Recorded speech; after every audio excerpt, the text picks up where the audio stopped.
Bismillahirrahmanirrahim. Assalamualaikum warahmatullahi wabarakatuh. Innal hamdalillah salatan wa salaman ala Rasulillah. Asyhadu an la ilaha illallah wahdahu la syarikalah wa asyhadu anna Muhammadan abduhu wa rasuluh la nabiyya ba'dah.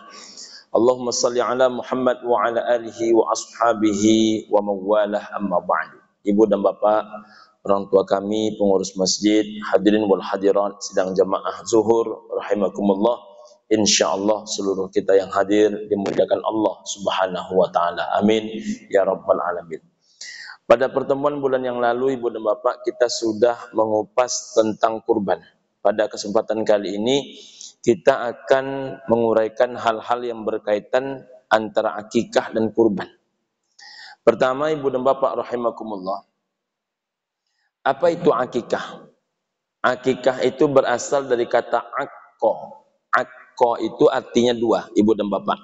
Pertama artinya adalah memotong, yang kedua artinya adalah membelah. Mengapa akikah itu diartikan memotong dan membelah? Karena dalam proses akikah terjadi pemotongan dan pembelahan. Apanya yang dipotong? Ada dua yang dipotong. Pertama, memotong rambut si anak. Yang kedua, memotong hewan akikahnya, kibasnya.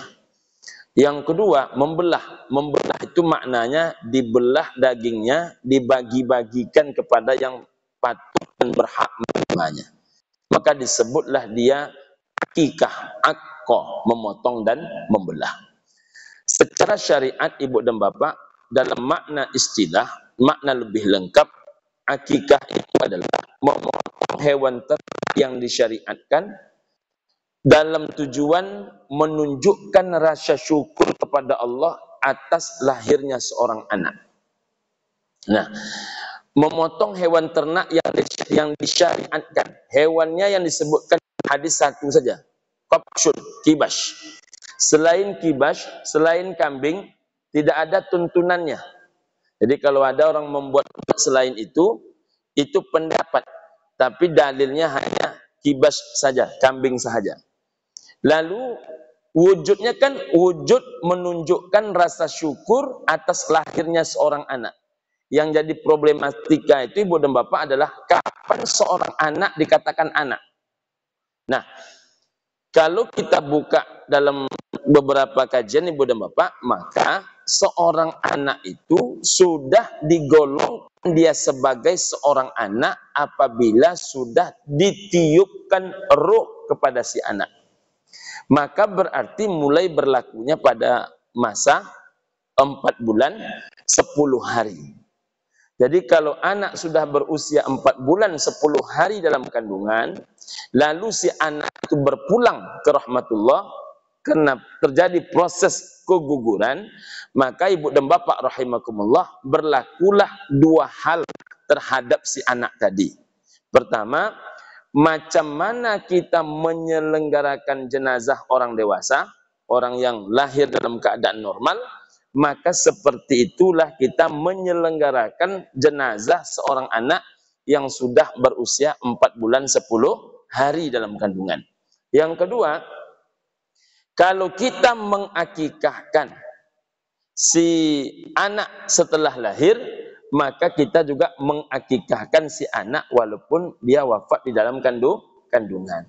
Jadi anak-anak yang wafat di masa kecil ini kan anak-anak syurga, ibu dan bapak rahimakumullah. Dia tak memiliki tanggung jawab, dia tidak berdosa, dia bersih, dia suci. Anak-anak seperti ini sangat merugi kita kalau kita tidak akikahkan, karena kullu ghulamin rahinah, setiap anak itu menjadi tergadai bi'aqiqatihi, dengan akikahnya. Jadi kalau tidak akikahkan, ada yang tergadai kepada kedua orang tuanya. Makna tergadai itu di antara pendapat ulama, pertama, tidak sampai doa si anak kepada orang tua. Yang kedua, kalau si anak ini bahagian daripada ahli syurga, maka tak bisa dia memberi syafaat kepada orang tuanya. Contohnya anak-anak yang wafat dalam keadaan syahid. Jadi kalau anak itu wafat dalam keadaan syahid, salah satu keuntungan orang mati syahid itu kan dia boleh membawa 73 orang keluarganya masuk surga. Tidak berlaku kepada seorang anak yang tidak diakikahkan oleh kedua orang tuanya di atas dasar kemampuan. Tapi kalau tidak ada kemampuan sama sekali, maka hilanglah keharusan untuk mengakikahkan. Yang kedua, ibu dan bapak rahimakumullah, apa yang harus kita lakukan dalam proses akikah? Ada 3. Pertama, ibu dan bapak yang berbahagia, tutbahu anhu bi'aqiqatih, sembelih hewan akikahnya. Itu pertama. Pastikan bahwasanya hewan akikah itu adalah kibas, kambing, dan tidak mengambil posisi hewan apapun dengan syarat apapun, kondisi macam manapun. Jadi hewannya adalah kibas. Yang kedua, selain hewannya adalah hewan kibas dan sudah kita sembelih, yang kedua yang harus diperhatikan oleh orang dalam berakikah, yuhlaqa ra'suhu, potong rambutnya. Memotong rambut yang paling afdal sama dengan melakukan tahallul, ibu dan bapak rahimakumullah. Tahallul yang paling sah, yang paling baik, paling afdal adalah muhallikin, bukan muqassirin. Muhallikin itu botak licin. Jadi diangkat semua rambut itu. Bahkan kalau dulu kita masa-masa kecil-kecil, dulu mungkin yang muda-muda sekarang mungkin tidak tahu, dulu kita banyak yang kena penyakit kepala itu, hingga kepala anak-anak itu bahasa kasarnya berkarak, ibu dan bapak rahimakumullah. Maka karak-karak itu pun diangkat. Ya kan? Segala penyakit, kalau di kampung nama salamah namanya itu, kalau di sebagian daerah namanya kemumu, ibu dan bapak rahimakumullah. Boroknya itu diangkat semuanya seiring dengan kita memotong rambutnya itu. Jadi yuhlaqa ra'suh, potong rambutnya. Dan rambut itu tidak boleh dimasukkan ke dalam kelapa muda, haram hukumnya. Mengapa menjadi haram hukumnya? Pertama, merubah makanan menjadi sampah. Ya kan?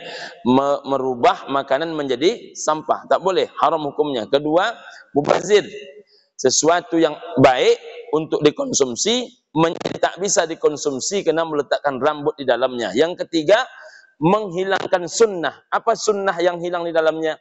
Rambut itu kan mesti ditimbang.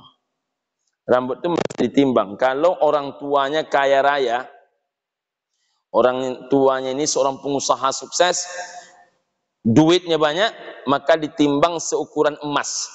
Berapa beratnya rambut, maka diukur dengan beratnya emas. Tapi kalau orang tuanya menengah saja, maka diukurkan dengan perak. Perak ini lebih kurang 70.000 rupiah per perak, ibu dan bapak rahimakumullah. Jadi kalau kita ambil 3 perak, 5 perak, tinggal kali 70.000. Nah, kalau rambut itu masuk ke dalam kelapa muda, lalu apa yang nak ditimbang? Nah, jadi jangan dimasukkan rambut itu ke dalam kelapa muda. Ibu dan bapak rahimakumullah, yang ketiga yang paling penting adalah wa yusamma, berikan si anak itu nama. Siapa yang memberikan nama? Ulama. Ulama itu yang mensahkan namanya. Nama diusulkan oleh orang tua, tapi disahkan oleh ulama. Maka yang menghadiri acara akikah itu mesti orang berpaham. Maka diceknya nama anak itu. Jadi tidak akan terjadi kesalahan-kesalahan nama. Ada nama baik, tapi tidak boleh dipakai menjadi nama. Contoh Aflah. Aflah tidak boleh menjadi nama, Pak. Orang sangat menang. Yang sangat menang itu hanya Allah. Makhluk tak boleh sangat menang. Tadi saya ditemui oleh bapak-bapak, Pak Ustadz, nama anak saya itu kan Muluk katanya. Ya di Meraja aja, dia di rumah, Pak Ustadz. Memang namanya abang kasih Muluk, saya bilang. Muluk itu kan memang raja. Nah, kalau Ustadz yang memberikan nama itu paham, tentu akan dia sampaikan. Ada orang mau mengasih nama anaknya Mughni. Mughni itu tulisannya M-U-G-H-N-I. Tapi dia buat tulisannya M-U-K-H-N-I. Itu Mughni. Mughni itu artinya dikhianati atau pengkhianat. Maka disitulah para ustadz menengok baik-baik. Ini banyak nih beberapa daerah yang asal pakai tulis KH sampai Nabi Muhammad itu sebenarnya Mukha ada juga itu. Maka dicek dia, oh ini salah ini penulisan namanya, ini tak dapat ini penulisan namanya. Nah, jadi ibu dan bapak rahimakumullah, itu berhati-hati betul. Makanya Ustadz kan selalu mengawali pemberi nama itu dengan kalimat sammaitu wa sammainaka, sammaituka wa sammainaka. Aku memberikan engkau nama, kami memberikan engkau nama. Itulah nanti akan dipertanggungjawabkan oleh setiap ulama di hadapan Allah Subhanahu wa taala. Jadi nama itu tidak boleh sembarangan nama, karena banyak orang hari ini asal ditengoknya buku, ini bagus nih, ini bagus, ini bagus nih, gitu dia. Tak ada konsultasi dia sama sekali. Nah, ibu dan bapak rahimakumullah, itu mesti kita fahami. Nah, lalu hubungannya dengan kurban. Pertanyaan pertama yang paling banyak, apakah betul tidak sah kurban kalau belum akikah? Nggak ada hubungannya. Nggak ada hubungannya. Kurban tu ya kurban, akikah tu ya akikah. Bagaimana pula bisa akikah membatalkan kurban, sedangkan tanggung jawabnya kan beda-beda. Kurban itu tanggung jawab pribadi, akikah itu tanggung jawab orang tua. Satu. Yang kedua, mana yang lebih kita dahulukan, kurban apa akikah? Ya tergantung harinya. Kalau seandainya anak itu lahir 7 hari yang lalu, sedangkan si orang tua ini hanya mampu menyembelih 1, maka masa afdalnya saat ini pada hari ke-7 fi yaumi sabihi, pada hari ke-7 itu adalah akikah. Tapi kalau anak itu sudah lewat hari ke-7, masih tetap didahulukan akikah kalau masih usia si anak 14 dan 21 hari. Tapi kalau sudah lewat usia 21 hari, maka keafdolan akikahnya menjadi bergeser panjang. Menurut pendapat Imam Syafi'i, anak yang tidak diakikahkan sampai usia 21 hari, maka tetap diakikahkan, tapi batas waktunya adalah sampai usia akil balik. Ditandai dengan haid pada anak perempuan, ditandai dengan mimpi basah pada anak laki-laki. Mangapulonyo masuk orang nak berkurban konyo berakikah. Nah, itu. Jadi dahulu berarti kurban. Apalagi kalau anaknya itu sudah berusia 40 tahun. Anak ambo tak belum akikah. Bagaimana caranya ambo nak berkurban, anak ambo nak berkurban juga?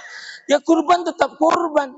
Mengapa pula dibayar akikah itu pada masa orang nak berkurban? Karena kalau sudah lewat masa hulamnya, masa akil baliknya, menurut pendapat Imam Ahmad bin Hanbal, seorang anak yang tidak diakikahkan sampai usia akil baliknya tetap diakikahkan. Sampai kapan? Sampai kapanpun juga, selagi masih ayah ibunya yang mengkurbankan dia. Lalu ada pertanyaan, bagaimana kalau kami tidak diakikahkan oleh ayah mak kami, Pak Ustaz? Laisah kurban kami. Kalau bapak pun nak berakikah, mengapa pula bapak bayarkan akikah itu di masa nak berkurban? Karena masa akikah bagi orang yang tidak diakikahkan oleh orang tuanya semakin panjang. Apa kata pendapat Syekh Syarbaini? Seorang anak yang tidak diakikahkan oleh orang tuanya, padahal dia sanggup mengakikahkan dirinya sendiri, maka dibolehkan dia mengakikahkan dirinya sendiri, berdalil kepada karena Nabi SAW juga menyembelihkan hewan akikahnya sendiri setelah Nabi dilantik menjadi Rasul. Nah, jadi jangan dibenturkan kurban dengan akikah. Apatah lagi hukumnya sama-sama sunnah muakkadah. Kurban sunnah muakkadah, sedangkan akikah juga sunnah muakkadah. Tidak bisa sesama hukum sunnah muakkadah dia saling membatalkan. Wallahu a'lam bishawab wal khata'. Terima kasih Ibu dan Bapak rahimakumullah, semoga ada manfaat. Billahi taufiq wal hidayah. Assalamualaikum warahmatullahi wabarakatuh.